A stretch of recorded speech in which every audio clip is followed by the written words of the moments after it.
मेरे इश्क दे विच माशूक ना हो। नहीं अज तक गलत निगाह कीती।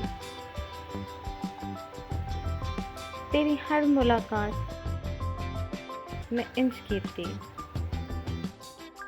जिवें मूसा नाल खुदा कीती।